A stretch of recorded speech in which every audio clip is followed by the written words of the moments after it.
Bismillahirrahmanirrahim. Assalamualaikum warahmatullahi wabarakatuh.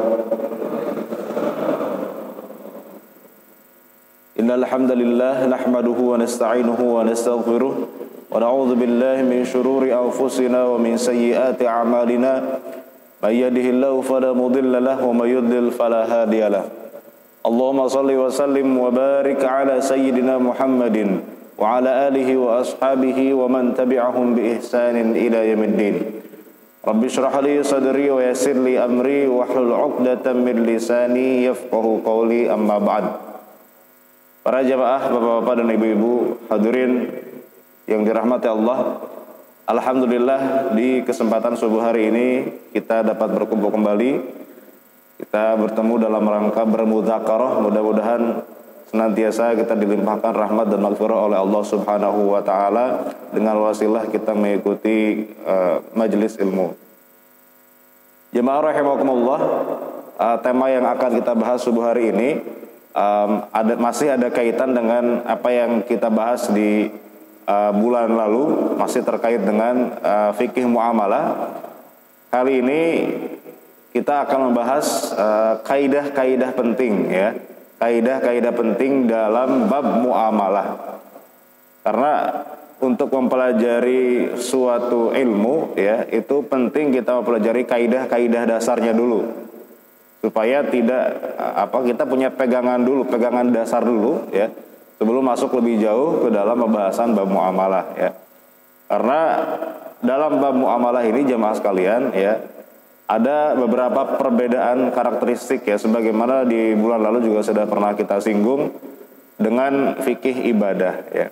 Jadi ada beberapa kaidah yang harus kita pahami, ya, yang mana itu membedakan antara muamalah dengan ibadah, ya. Nah, kita langsung masuk saja ke kaidah yang pertama.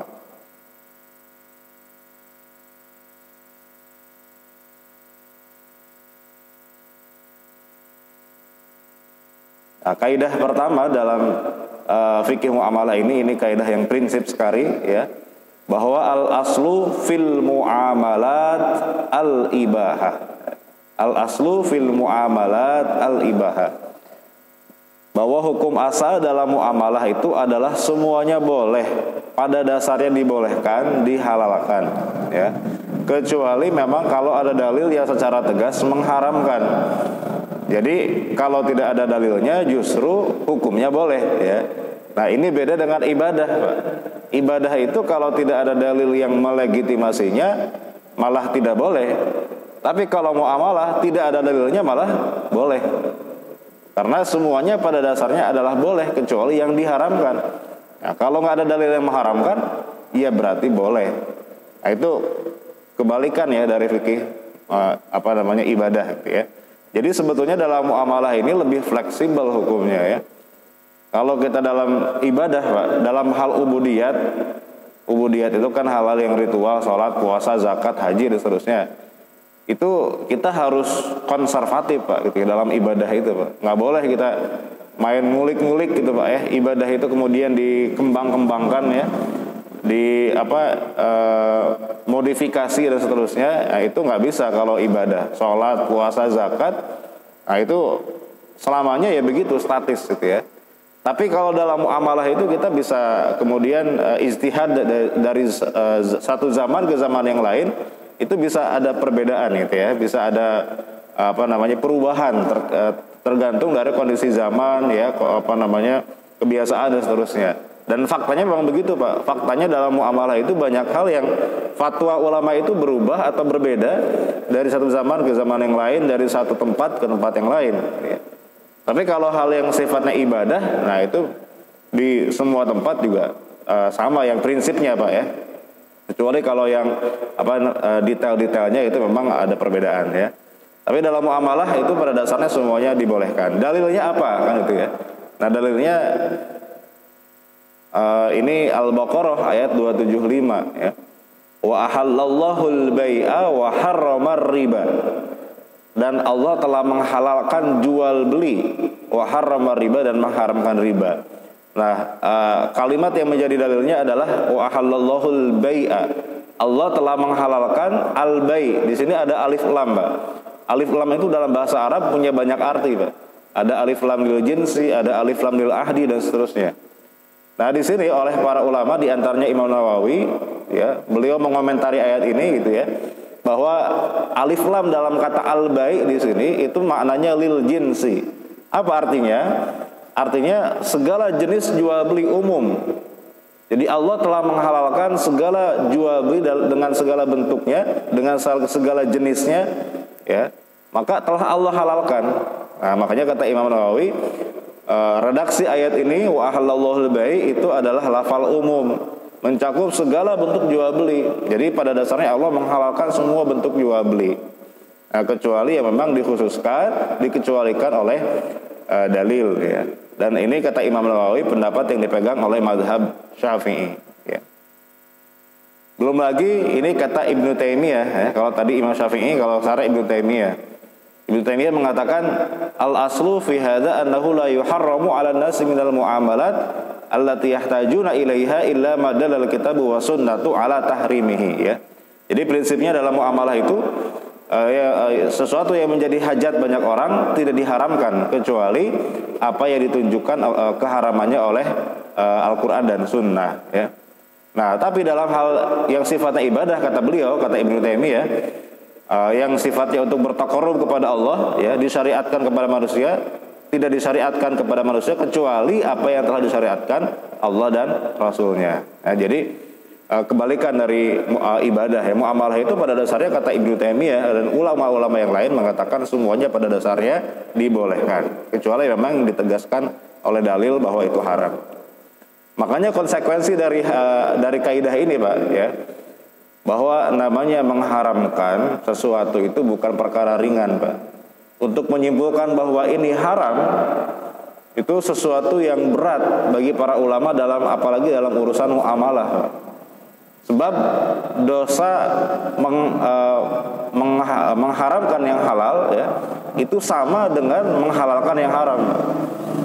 Makanya dalam Al-An'am ayat 140, ya, Allah mencela orang-orang Arab jahiliyah, orang-orang musyrikin jahiliyah yang mereka itu kadang-kadang mengharamkan apa yang dihalalkan Allah, gitu ya. Qad khasiral ladzina qatalu auladahum safaham bighairi 'ilm wa harramu ma razaqahumullahu iftira'an 'ala Allah qad dallu wa ma kanu muhtadin. Ini celaan Allah terhadap orang-orang Arab jahiliyah waktu itu, Pak. Jadi orang Arab jahiliyah itu kadang-kadang mereka mengharamkan apa yang dihalalkan Allah, tapi menghalalkan apa yang diharamkan Allah. Dibalik-balik.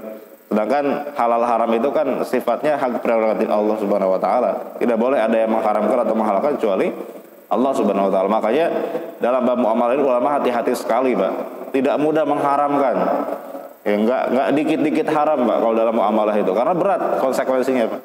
Karena kalau kita katakan haram, Pak, berarti yang melakukannya dosa atau enggak, Pak?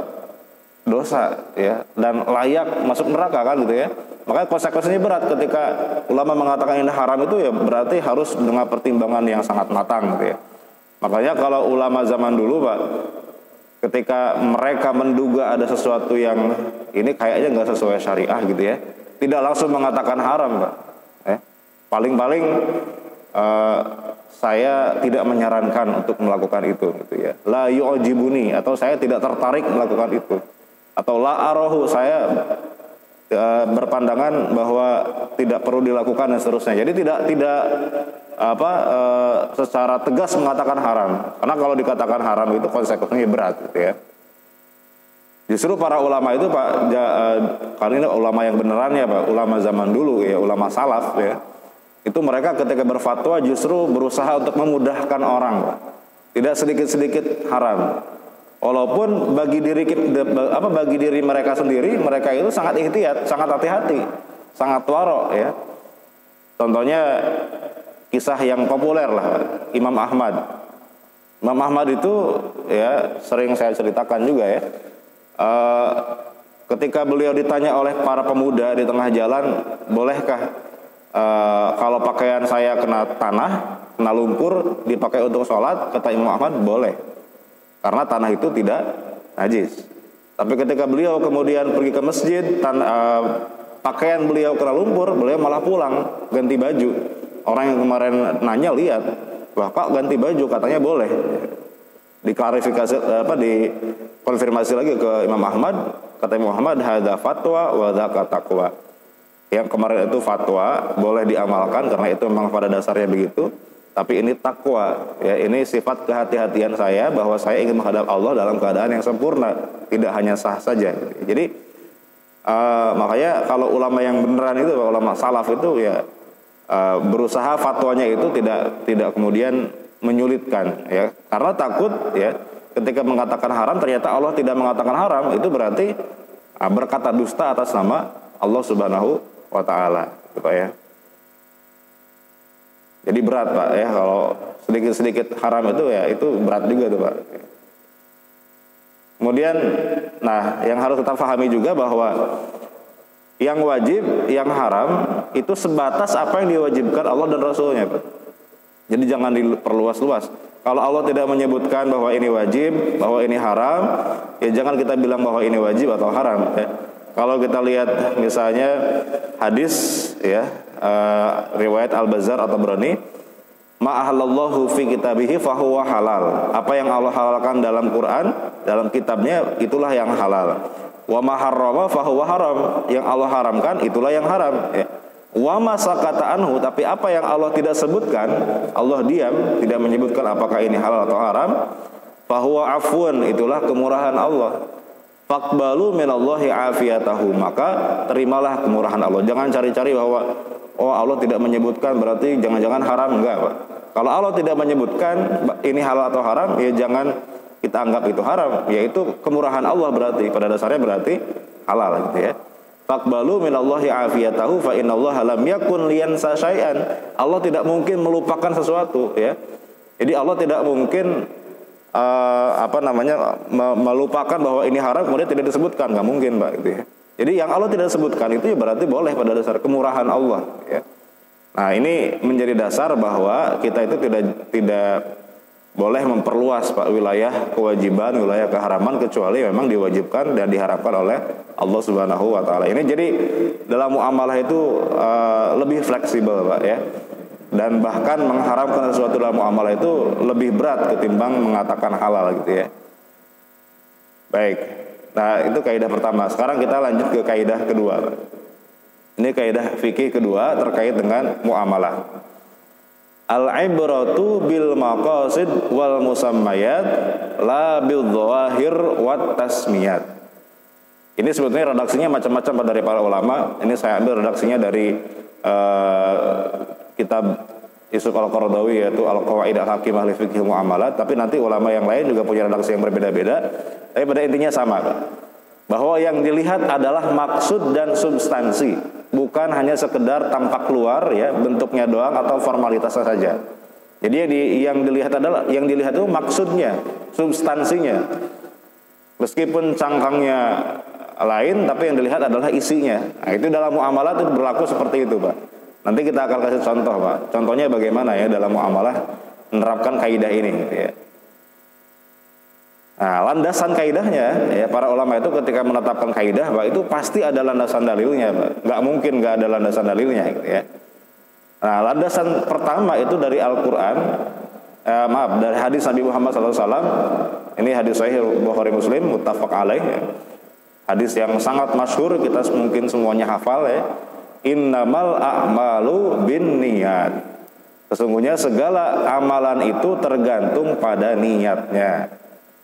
Ya, jadi semua amal ini nanti penerapan kaidah ini banyak Pak. Dalam bab ibadah ada penerapannya. Misalnya dalam bab ibadah itu setiap ibadah mahdhah ya, setiap ibadah ritual itu wajib niat. Salat rukunnya diantaranya niat. Ya puasa harus niat. Haji diantaranya harus niat. Berdasarkan hadis innamal a'malu bin niat.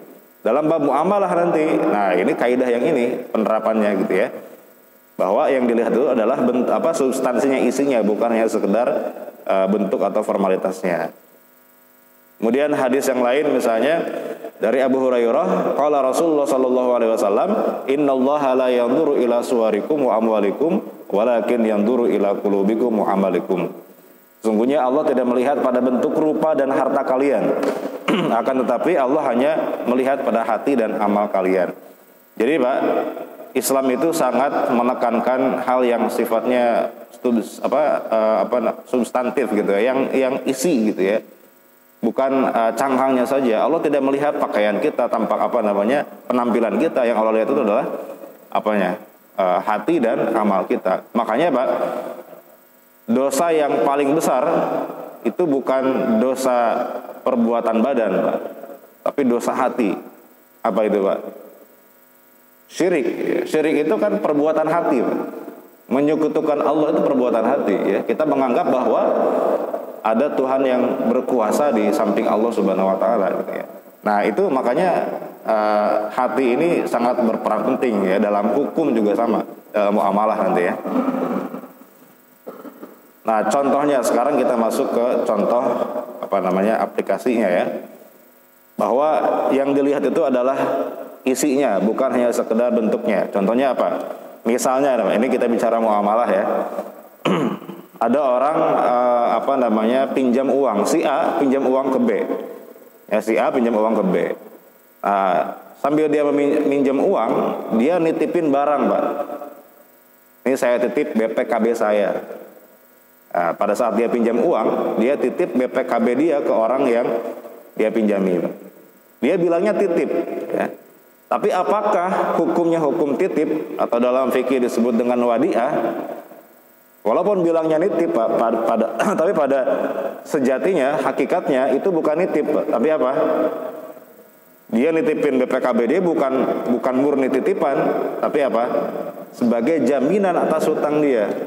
Nah, berarti pada dasarnya bukan nitip, tapi apa? Gadai, atau dalam bahasa fikihnya disebut dengan rohan. Jadi hukumnya nanti hukum terkait gadai, bukan hukum terkait titipan. Karena kalau nitip itu nggak boleh diapa-apakan. Tapi kalau gadai, kalau misalnya orang itu nanti nggak bisa bayar, boleh dijual. Nah, kan beda hukumnya. Makanya di sini yang dilihat itu adalah substansinya gitu ya. Hakikatnya apa? Walaupun dia bilangnya nitip, tapi pada dasarnya karena dia pinjam uang dalam rangka pinjam uang gitu ya. Nah, itu sebagai jaminan atas hutang dia, maka disebutnya masuknya pada hukum gadai atau rohan ya. Contoh yang lain ya, contoh yang lain. Nah, ini sering terjadi juga hibah tapi wasiat ya, sering kita bahas di sini juga bahwa kadang-kadang kita itu tidak paham istilah fikih ya, hibah wasiat. Hibah itu kan memberi barang yang sifatnya kontan ya, diserah terimakan langsung. Kalau wasiat itu pemberian barang yang harta yang penyerahannya itu ditangguhkan sampai meninggal. Nah, kadang-kadang kita menggunakan lafaz hibah padahal maksudnya adalah wasiat. Sampai buatkan akta hibahnya ya di depan notaris gitu ya. Tapi ternyata dalam isinya itu ada ketentuan nanti diserahkan setelah wafat. Nah, kalau ada ketentuan seperti itu berarti bukan hibah lagi. Nah, itu masuknya wasiat, Pak. Walaupun itu judulnya akta hibah, tapi secara fikih itu jatuhnya wasiat. Nah, sedangkan wasiat dan hibah itu nanti kan ada bedanya ketentuannya. Wasiat tidak boleh kepada ahli waris. Jadi kalau saya hibahkan harta ini kepada anak saya setelah saya meninggal, ini pada hakikatnya bukan hibah lagi, Pak. Ini wasiat, dan wasiatnya batal. Kenapa batal? Karena dia ngasih wasiat kepada anaknya sendiri, yang mana anak itu adalah ahli waris. Nah, kalau ahli waris sudah punya jatah warisannya kan gitu. Ini kadang-kadang kita salah menempatkan gitu ya. Sehingga akhirnya kemudian menjadi salah juga aplikasinya. Jadi yang dilihat itu substansinya tadi. Walaupun kata-katanya hibah, tapi kalau faktanya itu wasiat, ya hukumnya yang berlaku hukum wasiat. Walaupun yang dibilang itu hibah. Contoh yang lain misalnya, ini contoh sederhana, kita misalnya pergi ke warung makan ya, kita bilang minta es teh manis, gitu kan. Minta nasinya ke pelayannya, itu kan bilangnya minta, tapi apakah boleh kita habis makan langsung kabur begitu aja, Pak? Kan nggak boleh ya. Tetap harus bayar, karena semua paham bahwa orang kalau masuk ke warung makan itu dalam rangka beli makan, bukan dalam rangka minta makan kan gitu ya. Orang juga di situ niatnya jualan, bukan niat sedekah kan gitu ya. Nah, jadi di sini lihat substansinya, bukan hanya sekedar kata-katanya, redaksinya dan seterusnya. Nah, ini terkait dengan kaidah yang kedua ya. Sekarang kita masuk, ini agak panjang nih, kaidah yang ketiga ya. Maaf, belum masuk ke kaidah ketiga. Ini masih kaitannya dengan kaidah kedua. Ini terkait dengan hilah, Pak. Pernah dengar kata hilah, Pak? Hilah itu apa, Pak? Hilah itu kan bahasa Arab ya. Kalau diterjemahkan ke dalam bahasa Indonesia itu sudah jadi bahasa serapan, Pak, dalam bahasa Indonesia. Tapi agak berubah. Kalau bahasa Arabnya itu hilah ya, diambil ke dalam bahasa Indonesia jadi kilah. Orang berkilah gitu ya. Nah, berkilah itu dari kata hilah itu dari bahasa Arab ya. Jadi berkilah atau ngeles, Pak ya. Berkilah itu ngeles kan gitu ya. Nah, itu dari bahasa Arab, dari kata hilah. Jadi hilah itu ya artinya trik, Pak, merekayasa ya suatu hukum seolah-olah boleh padahal ternyata itu ada maksud yang dilarang ya. Itu pada dasarnya begitu, Pak. Jadi trik ya, merekayasa hukum. Orang kalau sudah pintar fikih, Pak ya, itu biasanya gampang merekayasa hukum ya. Contohnya kalau kita misalnya pengen misalnya di bulan puasa, Pak ya. Di bulan puasa itu kan kita siang hari nggak boleh jima, ya, nggak boleh jima dengan istri kita. Nah, tapi ada orang yang kemudian dia nggak tahan misalnya gitu ya, dia cari celah gimana caranya, ya akhirnya ini suami istri, Pak, jalan-jalan ke Bandung, Pak. Nah, jalan-jalan ke Bandung kan sudah memenuhi jarak safar tuh, Pak ya, 89 km lebih kan ke Bandung kan, berarti boleh apa? Boleh buka, Pak ya. Nah, kalau boleh buka berarti boleh jima gitu ya. Jadi sengaja dia jalan-jalan ke Bandung supaya boleh jima. Ini kan secara fikih pada dasarnya boleh, Pak, karena safar itu kan memang rukhsah, keringanan. Tapi kalau tujuannya hanya sekedar untuk, jadi itu hilah namanya. Nah, hilah itu merekayasa atau cari-cari mengakali lah gitu ya. Tapi ternyata nanti para ulama, Pak, membagi dua. Jadi hilah itu nggak semuanya terlarang. Ada hilah ternyata yang dibolehkan. Nah, batasannya apa gitu ya? Ini terkait dengan kaidah kedua ya. Jadi ada hilah yang pertama tidak boleh. Ya, apa hilah yang tidak boleh itu? Ya, mengakal-ngakali hukum yang tidak boleh itu yang seperti apa? Nah, para ulama mengatakan begini, yaitu yang secara lahirnya seolah sah dan dibenarkan secara fikih, ya. Tapi substansinya dan maksud dibalik itu tidak dibenarkan dan menyalahi syariat. Seolah-olah benar secara fikih, memang pada dasarnya tidak melanggar fikih ya, tapi tujuan dibalik itu tujuan yang tidak dibenarkan. Kita langsung kasih contoh aja biar lebih paham, Pak. Ini para ulama ngasih contoh diantaranya misalnya lari dari zakat, ya, lari dari kewajiban zakat. Contohnya bagaimana? Contohnya begini, saya punya harta yang sudah mencapai nisab.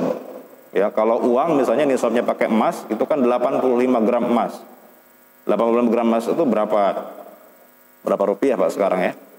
Ya kalau taruhlah misalnya 500.000 1 gram, berarti kan sekitar 42 juta ya, 500 gitu ya.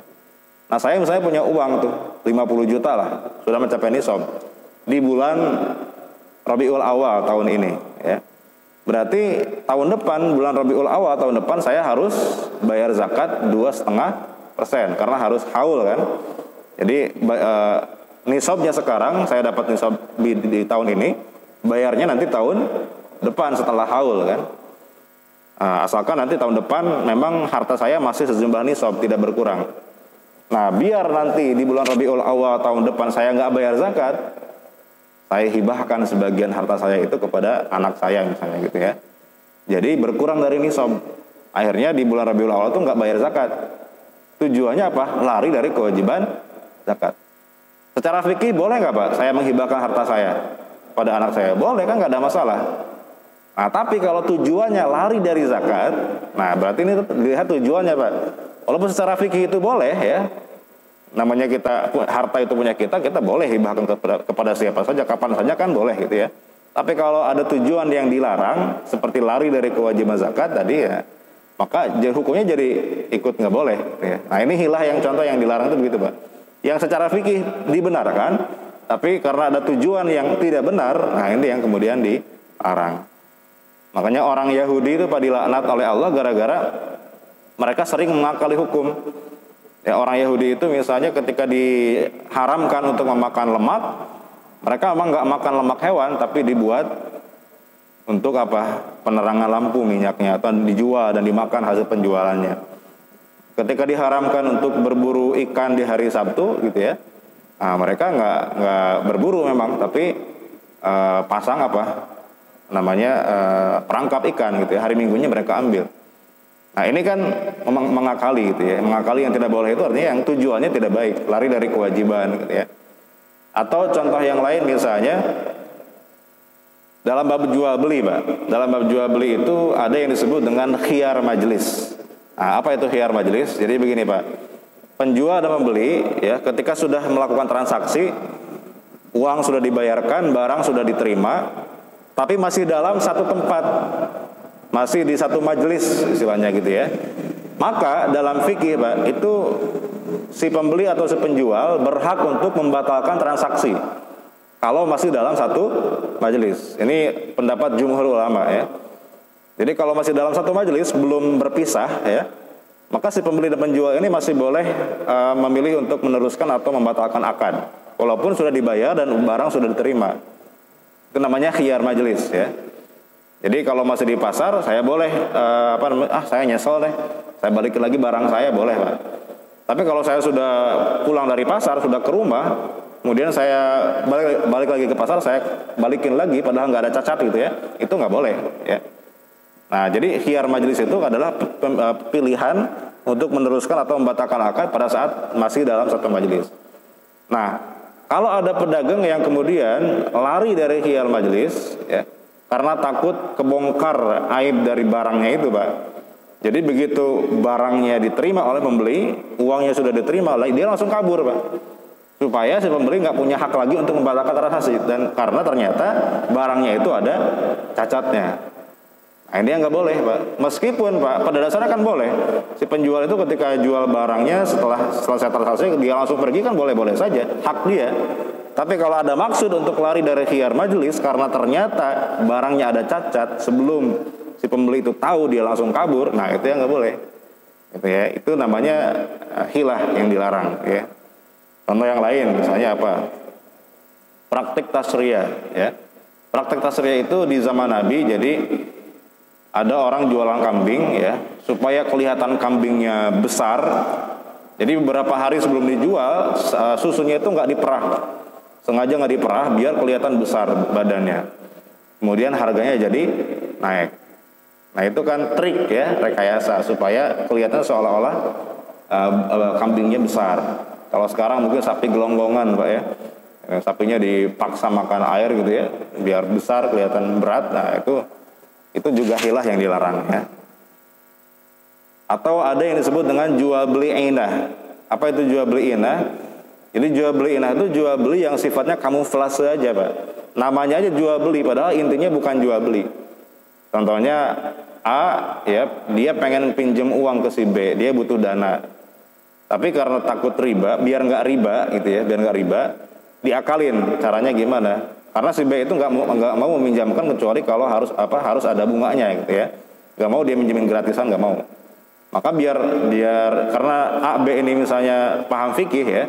Biar nggak riba gimana caranya? Ya sudah, kita rubah aja. Jadi misalnya begini, si A punya barang nih, ya, misalnya motor, dia jual ke si B seharga 10 juta, ya, dia jual ke si B seharga 10 juta, dibayarnya tunai, dibayar kredit ya, 10 juta dibayar kredit selama 1 tahun. Kemudian, nah si B jual lagi ke si A seharga 8 juta. Jadi di sini si B yang butuh uang ya. Nah, akhirnya dia dapat uang cash 8 juta tuh. Padahal motor itu nggak berpindah tangan sebetulnya. Jadi seolah-olah jual beli motor, padahal sebetulnya si B pinjam uang 8 juta ke si A, dibayar 10 juta secara kredit. Nah, walaupun ini pada dasarnya secara fikih seolah-olah boleh karena ini kan jual beli kan gitu ya. 2 kali jual beli. Tapi karena ada maksud yang dilarang di balik itu, maka ya tetap saja itu menjadi kemudian, karena tidak pada hakikatnya jual belinya nggak terjadi ya. Si motor ini nggak pindah tangan, tetap di tangan si A, nggak berpindah ke si B. Karena setelah dijual ke si B, dijual lagi kepada si A kan gitu ya. Nah ini akal-akalan yang nggak boleh. Ya. Atau contoh yang lain misalnya nikah muhalil, Pak. pernah dengar nikah muhalil, Pak? Nikah muhalil itu ada istri yang ditalak 3 oleh suaminya. Kan itu haram dia balik lagi ke suami pertama, kecuali sudah menikah lagi dengan suami yang lain, kemudian dia pisah atau ditinggal mati, baru dia boleh balik lagi ke suami pertama. Nah, karena dia nyesel Pak habis talak 3 itu, ya, dia masih cinta sama suami pertama, dia akalin, Pak. Dia cari laki-laki lain, dia kompromi, dia bayar supaya pura-pura nikahin dia, ya, pura-pura nikahin dia sampai akad dan seterusnya. Tapi setelah itu langsung diceraikan. Nah, supaya bisa balik ke suami pertama. Nah, ini nggak boleh. Kalau nikahnya itu dengan rekayasa by design, Pak, settingan, itu nggak boleh, Pak. Jadi nikah keduanya ini harus nikah yang natural, gitu ya. Nggak boleh settingan. Nah, kayak yang di TV-TV itu, Pak, artis-artis itu ya. Ada yang settingan, itu nggak boleh kalau sifatnya itu untuk menghalalkan agar dia bisa rujuk kepada suami pertama setelah ditalak 3. Ya, jadi harus alami, nikahnya itu harus natural, gitu ya. Dan pisahnya pun harus alami. Nah, jadi itu contoh hilah, ya, akal-akalan yang dilarang. Nah, ternyata selain itu ada hilah yang dibolehkan. Ada hilah yang dibolehkan, akal-akalan yang dibolehkan. Seperti apa? Nah, jadi yang dibolehkan itu yaitu ketika tujuannya tidak bertentangan dengan syariah. Seperti untuk menegakkan kebenaran, memberantas kebatilan, mencegah kezaliman, melaksanakan yang wajib atau meninggalkan yang haram. Kita kasih contoh aja. Contohnya, sindiran untuk janda. Apa maksudnya? Jadi kalau ada wanita dicerai, Pak, ya, oleh suami, talak 1 atau talak 2, ya, talak roj'i, ya, itu kan si perempuan harus menjalani masa iddah. Bisa 3 kali haid atau 3 kali suci. Kalau yang ditinggal meninggal itu 4 bulan 10 hari, gitu ya. Kalau ditalaknya pada saat hamil maka sampai melahirkan, gitu ya. Nah, selama menjalani masa iddah ini, Pak, si wanita ini, si janda ini haram hukumnya menerima lamaran laki-laki lain sebelum habis masa iddahnya. Iya, kalau masa iddahnya sebentar, Pak. Ini kalau masa iddahnya masih lama gimana? 4 bulan 10 hari, gitu ya. Sedangkan itu ada pemuda yang sudah ngebet pengen sama janda itu, Pak. Dan si pemudanya ini atau si laki-lakinya ini, dia takut pada disalib sama orang lain. Kalau nggak, dia nggak tembak dari sekarang, gitu ya. Sedangkan sekarang belum boleh nih, karena masih dalam masa iddah. Nah, kalau ditunggu nanti takut kelupaan, keburu disalib orang lain, Bang, karena ini kebetulan jandanya janda cantik dan kaya raya, gitu kan. Jadi incaran banyak orang, gitu ya. Nah, ini gimana caranya supaya saya bisa duluan lah, gitu ya. Bisa ancang-ancang semenjak masih dalam masa iddah. Dan ternyata ada caranya. Dan ini caranya dibolehkan Al-Qur'an langsung. Yaitu dengan cara menyampaikan keinginan menikah tapi tidak langsung, tapi hanya sebatas kode-kode saja. Jadi Al-Quran membolehkan kalau hanya sebatas ta'rid istilahnya. Ta'rid itu hanya sebatas kode saja, tidak tegas mengatakan saya pengen nikahin kamu, nggak boleh itu. Kalau itu haram, Mbak. Tapi kalau sekedar sindiran saja, sindiran itu ya bisa dalam berbagai macam bentuknya, Pak. Kode-kode, gitu kan. Nah, kamu sayang banget ya, masih belum punya pasangan ya, dan seterusnya lah, apa kode-kode yang kemudian disampaikan itu, asalkan tidak langsung mengatakan bahwa saya pengen nikahin kamu. Nah, itu dibolehkan, bahkan dalam Al-Quran dibolehkan. Nah, ini seolah-olah mengakali, tapi itu ternyata tujuannya dibolehkan. Kemudian ini dalam hadis juga, Pak, menutupi rasa malu, ya. Jadi dalam hadis sebutkan riwayat Aisyah, kalau kita sedang sholat jamaah, ya, kemudian tiba-tiba buang angin, batal, Pak, ya. Itu kan kita harus keluar, Pak, ya. Berarti sholat kita ya nggak seharus di wudhu lagi. Kita keluar dari jamaah, kita wudhu lagi. Nah, tapi masalahnya kalau kita kentut itu kan malu, Pak, ya. Apalagi ini sholat Jumat yang jamaahnya banyak banget, gitu ya. Nah, malu. Gimana caranya menutupi rasa malu? Kata Nabi, walian sorib, ya, waliyaud bi anfihi. Kemudian dia boleh pergi dengan cara untuk menutupi rasa malu, ya. Dia tutupi hidungnya, kata Nabi, seolah-olah dia batal bukan karena buang angin, tapi dia batal karena mimisan, ya. Jadi untuk menutupi rasa malu ini bukan bohong, Pak. Karena dia nggak bilang saya memisah lo, nggak begitu, Pak. Dia cuma nutupin hidung gitu ya, supaya nggak malu bahwa dikira orang nanti buang angin nih, kentut nih gitu ya. Kan malu, Pak. Nah, untuk menutupi rasa malu itu Nabi bolehkan, ya sudah tutupi hidung seolah-olah kamu batal karena memisah. Nah, itu bisa tuh begitu, Pak. Itu nggak bohong gitu, Pak ya. Itu nggak bohong. Itu untuk menutupi, mengakali supaya kita nggak malu gitu ya. Nah, itu dibolehkan. Tujuannya benar kalau itu menutupi rasa malu, nggak ada masalah gitu ya. Atau misalnya contoh yang lain, menghindari bahaya ya, menghindari bahaya. Seperti Ammar bin Yasir yang kemudian dipaksa untuk keluar dari Islam, kalau enggak dia dibunuh, disiksa ya. Akhirnya kemudian dia mengatakan seolah-olah dia keluar dari Islam padahal hatinya tetap beriman ya. Atau misalnya ini kisah yang masyhur walaupun ini sebagian ulama masih mempertanyakan ya. Imam Syafi'i itu pernah katanya dipaksa, konon katanya oleh penguasa waktu itu untuk mengatakan bahwa Quran itu adalah makhluk.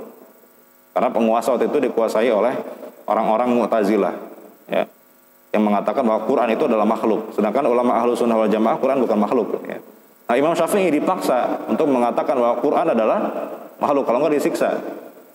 Nah, akhirnya Imam Syafi'i berkilah gitu ya. Di depannya itu ada Quran, Injil, Taurat dan seterusnya. Jadi Imam Syafi'i mengatakan ini semua adalah makhluk, sambil menunjuk pakai tangan. Nah, padahal yang dimaksud Imam Syafi'i bukan Quran dan seterusnya, tapi yang dimaksud adalah jari-jarinya itu adalah makhluk. Nah, dia mengatakan ini adalah makhluk. Ini nggak bohong, Pak. Ini namanya tauriyah gitu ya. Nah, ini hilah yang dibolehkan. Kenapa? Karena ini menghindari bahaya, ada darurat. Kalau enggak ya berarti dia disiksa. Nah, beliau bertauriyah. Bertauriyah itu seolah-olah bohong padahal seolah-olah mengiyakan padahal sebetulnya ada maksud lain yang ternyata itu dibenarkan.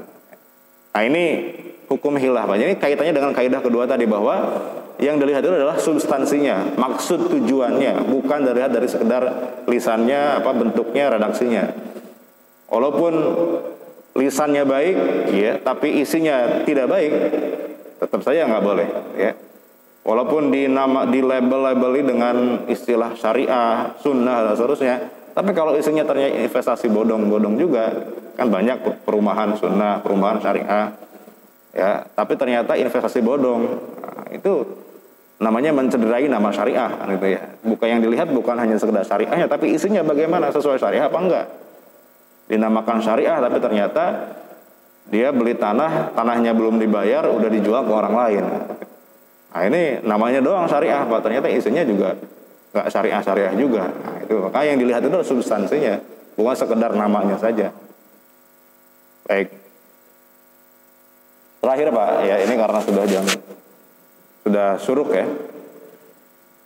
Karena sekarang subuhnya jam 4 ya, maka suruknya 5:30 sekarang ya.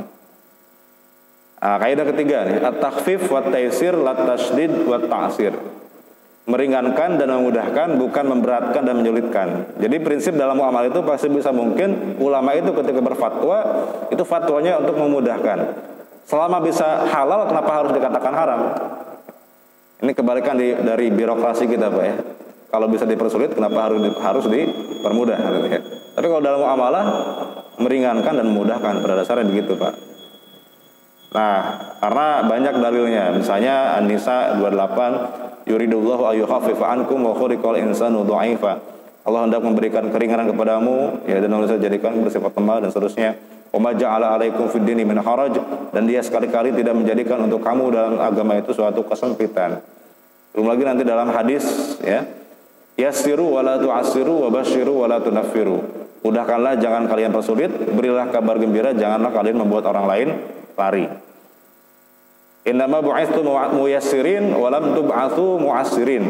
Sesungguhnya kalian diutus untuk membawa kemudahan, bukan kesulitan. Nah, ini Pak, hadis ini sebetulnya ada sababul wurudnya.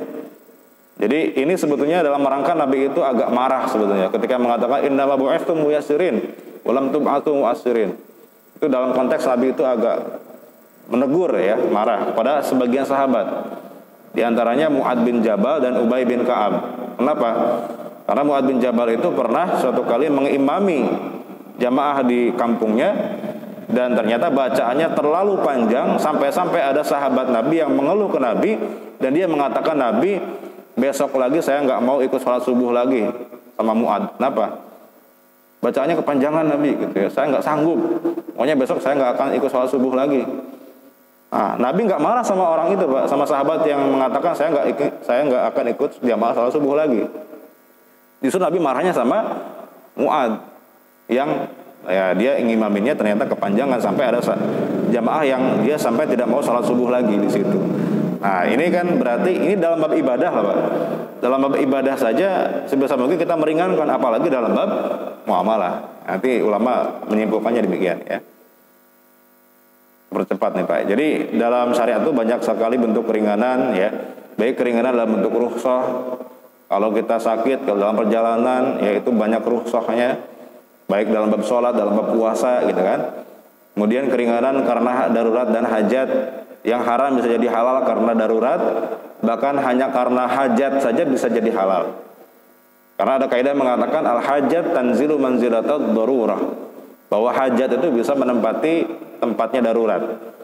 Jadi bedanya apa darurat dengan hajat, Pak? Kalau darurat itu sifatnya sangat mendesak, kalau enggak dia bisa antara hidup dan mati. Itu darurat.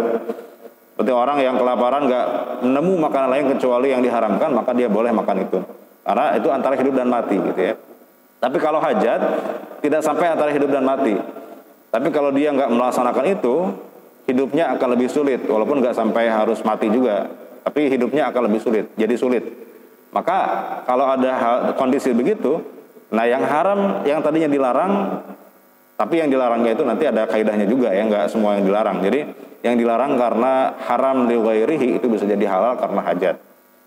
Nah ini sebetulnya penjelasannya panjang Pak, saya kira mungkin kita akan bahas lagi di pertemuan berikutnya saja karena waktu sudah surut, mungkin ada yang punya kegiatan lain.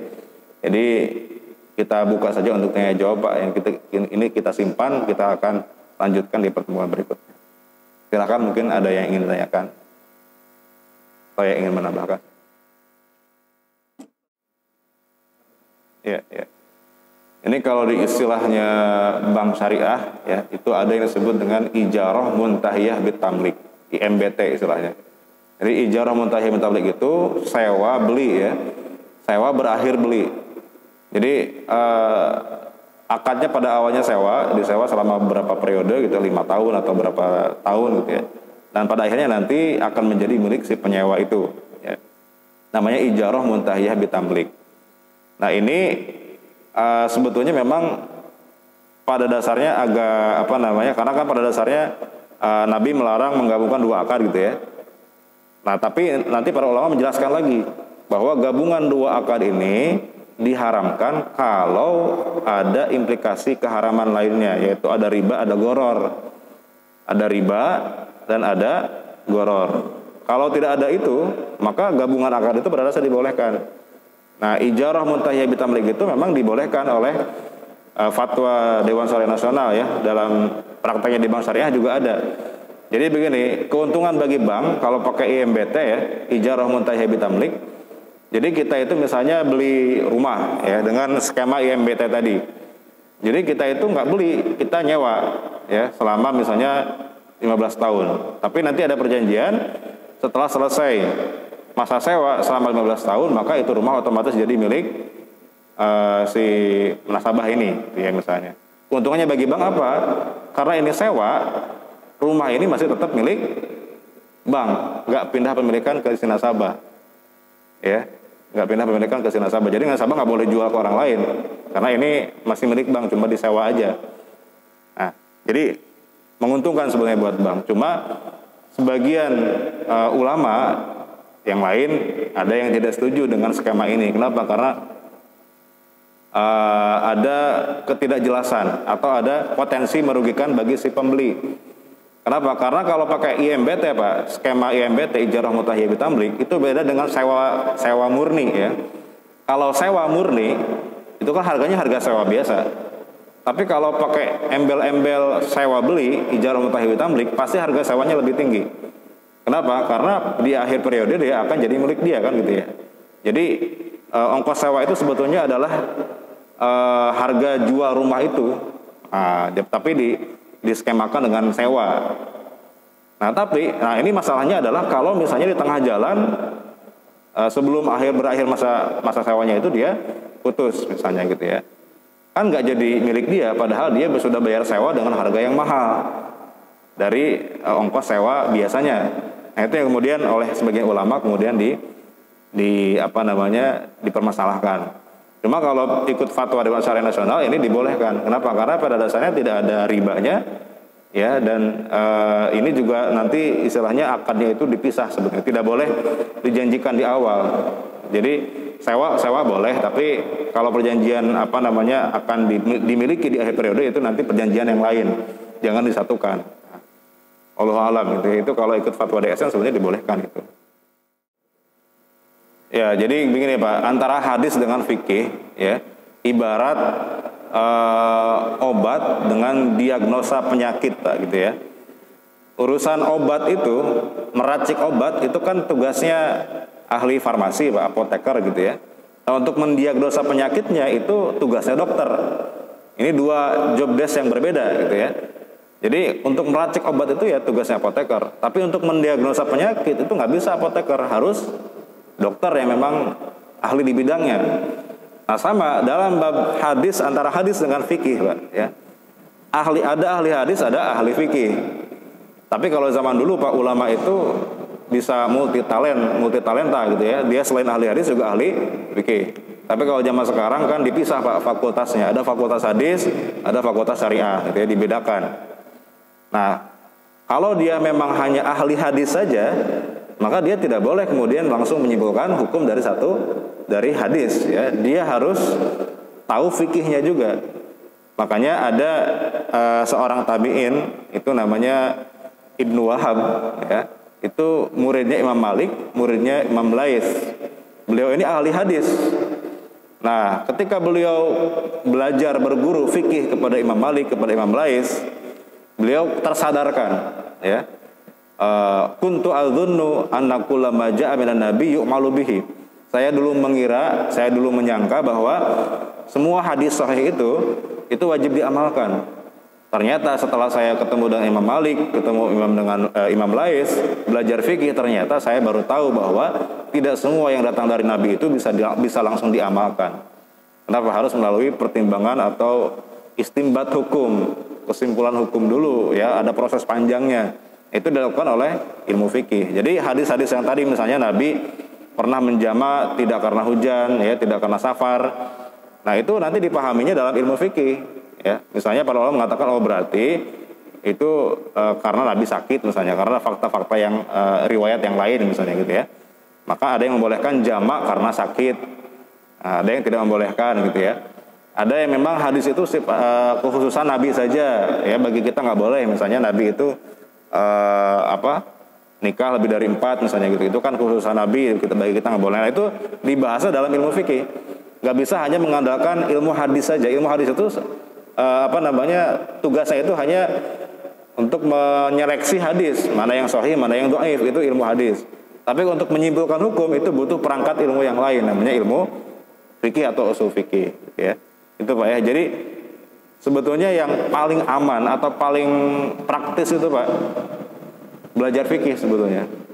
Kenapa? Karena kalau kita belajar fikih Pak, sudah otomatis pasti kita belajar hadisnya, sudah otomatis kita belajar tafsir Qur'annya. Karena tidak mungkin fikih itu tidak berdasarkan hadis atau Quran, para ulama Pak ya. Tapi kalau kita hanya belajar hadis saja, nah kita hanya belajar hadis, tapi fikihnya kadang-kadang nggak dipelajari gitu ya. Tapi kalau fikih itu sudah pakai komplit.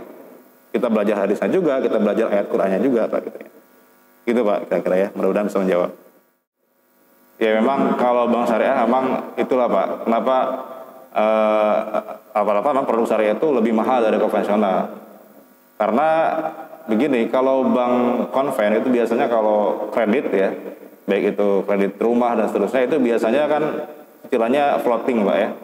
Jadi di awal memang kelihatannya murah ya, tapi floating, nanti bisa sekali-kali naik gitu ya, tergantung tingkat suku bunga. Tapi kalau bank syariah karena dia tidak boleh floating, harus fix di awal, maka dia pakai estimasi harga yang paling tinggi. Kenapa? Karena takut nanti kan tiba-tiba inflasi dan seterusnya. Maka dia pakai perkiraan harga yang paling tinggi. Makanya kelihatannya mahal, tapi dia memang fix, nggak boleh naik lagi, udah fix begitu gitu ya.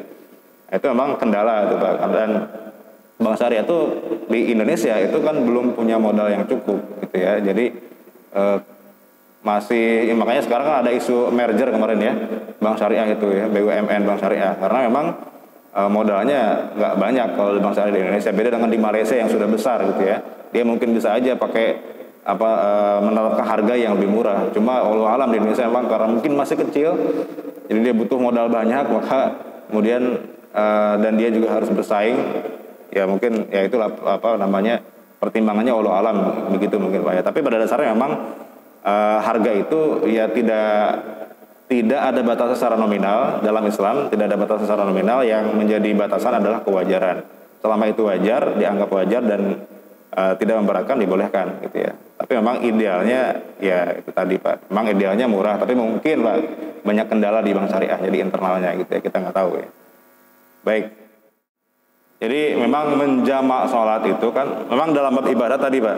Dalam bab ibadah itu kan sifatnya tidak boleh di otak-atik lagi kepala bab ibadah gitu ya. Termasuk dalam bab sholat, jamaah sholat, itu ulama sudah menetapkan bahwa kebolehan menjamak itu hanya karena pertama safar, kedua sakit, atau karena hujan yang zaman dulu memang konteksnya hujan yang besar dan tidak ada payung dan seterusnya gitu ya. Nah, tidak ada salah satu uzur menjamak itu karena hajatan, saya itu nggak ada Pak, dalam kitab fikih manapun nggak ada gitu Pak ya. Jadi ya tidak dibenarkan kalau karena alasan make up, takut luntur ya, sampai maghrib lewat gitu ya, nggak bisa Pak gitu ya. Makanya harus diakalin dulu Pak.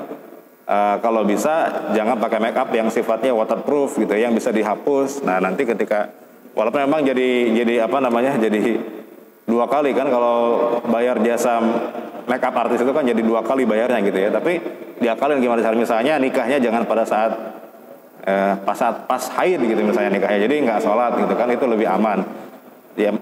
Yang penting itu bukan termasuk uzur yang dibolehkan untuk menjamak, itu aja Pak ya. QR code apa gimana? Oh pakai QR code itu kan hanya sebatas media saja ya, alat transaksi saja ya, nggak masalah itu Pak, itu kan media ya. Jadi dilihat nanti akadnya yang dilihat, bukan medianya. Itu kan sekedar wasilah atau media, itu nggak ada masalah gitu ya. Cukup ya, nggak ada lagi. Kalau sudah cukup ya, mohon kita akan tutup kajian kita. Mohon dimaafkan lah kalau ada kata-kata yang salah ya. Kita tutup dengan doa kafaratul majlis. Subhanakallahumma wa bihamdika asyhadu an la ilaha illa anta astaghfiruka wa atubu ilaik. Aqulu lakum wassalamu alaikum warahmatullahi wabarakatuh.